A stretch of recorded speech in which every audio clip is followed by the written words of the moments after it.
Telangana CM Revanth రెడ్డిపై మాజీ మంత్రి హరీష్ రావు విరుచుకుపడ్డారు. రేవంత్ పాలనలో స్కీములు లేవని స్కాములే కనిపిస్తున్నాయని ఆరోపించారు. సింగరేణి బొగ్గు నుంచి అంగన్వాడీలో కోడిగుడ్ల కొనుగోలు వరకు అన్నింటిలోనూ అవినీతి జరుగుతుందన్నారు. రైతుల్ని రేవంత్ సర్కార్ నిండా ముంచిందన్నారు. తెలంగాణ ప్రజల సొమ్మును ఇతర రాష్ట్రాల్లో ప్రకటనల కోసం వెచ్చిస్తున్నారని మండిపడ్డారు. కరీంనగర్కు చెందిన మంత్రులకు వాళ్ల శాఖల్లో ఏం జరుగుతుందో వారికే తెలియని పరిస్థితి ఉందని ఎద్దేవా చేశారు.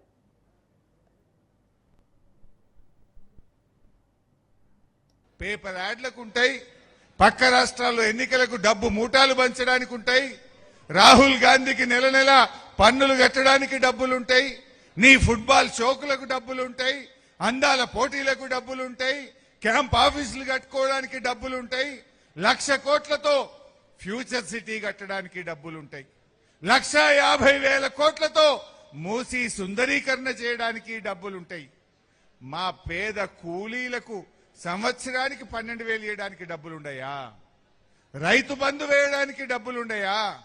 రైతు బీమా వేయడానికి డబ్బులుండవా? రైతులకు బోనస్ ఇవ్వడానికి డబ్బులుండయా? అవ్వా తాతలకు 4,000 పెన్షన్ ఇవ్వడానికి డబ్బులుండవా?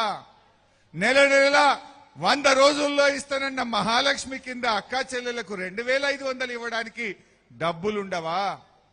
అంటే డబ్బులు లేక కాదు, రేవంత్ రెడ్డికి పేదలంటే గిట్టదు. ఎందుకంటే అవ్వా తాతకు 4,000 ఇస్తే కమిషన్ రాదు కదా, అక్క చెల్లెళ్లకు నెలకు 2,500 ఇస్తే రేవంత్ రెడ్డి యనుమల బ్రదర్స్ కు కమిషన్ రాదు కదా.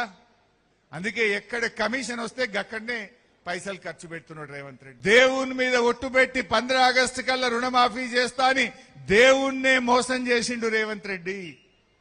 100 రోజుల్లో 4,000 పెన్షన్ ఇస్తానని మోసం చేసిండు, మహాలక్ష్మి ఇస్తానని మోసం చేసిండు అని అన్ని చెప్పుకుంటా నేను ఏమన్నా, ఇప్పటి నుంచి ఈయన పేరు యనుమల రేవంత్ రెడ్డి కాదు, ఎగవేతల రేవంత్ రెడ్డి అని పిలుస్తాము అని చెప్పిన.